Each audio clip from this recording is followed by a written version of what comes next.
Hello, I'm Kate Stichin on InstaForex TV with the fresh Forex news. The Bank of Canada, in its quarterly monetary policy report, decreased the economic outlook till the first quarter of 2011, which demonstrates weaker and more uncertain prospects of the global economy. The central bank also slightly changed the inflation forecast and declared that a gradual increase of interest rates. In the second quarter, the GDP is likely to have escalated by 3%, whereas in April an upturn by 3.8% was forecasted.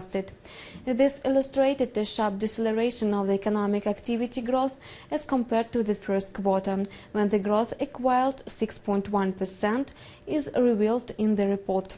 The economic advance outlook of the Bank of Canada for the third quarter was lowered to 2.85 versus the upturn by 3.5%. The GDP uprise predictions for the first quarter 2010 and the first quarter 2011 were decreased to 3.2% and to 3% from 3.5% and 3.3% correspondingly. The core CPI inflation and the general CPI inflation are expected to remain around the target level of 2% to a certain period in 2012, as the price pressure from the part of the economic recovery is leveled by the excessive productive capacities and deceleration of the wages enhancement.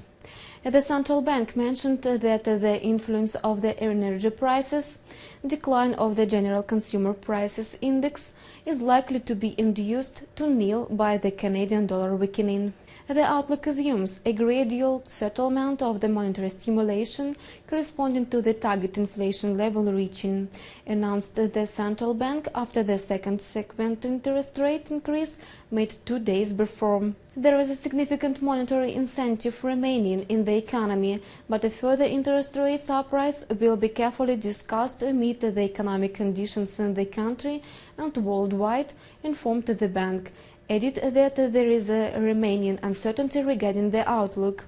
At present, the key interest rate is at the level of 0.75%. The risks for the inflation forecasts are still high, but approximately balanced. New forecasts are made with the amount of the Canadian dollar rate at the level of $0.96 versus the rate at the level of $0.99 used in the outlook released 3 months ago. The bank reported that the weakening of the Canadian currency, partly evoked by the US dollar strengthening, will support the growth of net export, the input of which in the economic activity uprise in 2011 is awaited to be 0.8 percentage points, which is by 4 times higher than in April forecast. It is expected that this year the GDP will increase by 3.5% and in 2011 by 2.9%. April predictions were for the GDP growth by 3.7% and by 3.1% correspondingly. The GDP growth outlook for 2012 was uprisen to 2.2% from 1.9%. The bank declined the US GDP growth outlook in 2010 to 2.9% and to 3% in 2011 versus 3.1% and 3.5% as foreseen in April. The forecast of the global GDP uprise in 2010 was enhanced to 4.6% from 4.2%, whereas the forecast for 2011 was reduced to 3.8% against 4%. It was Forex News provided to you by InstaForex News team. Goodbye.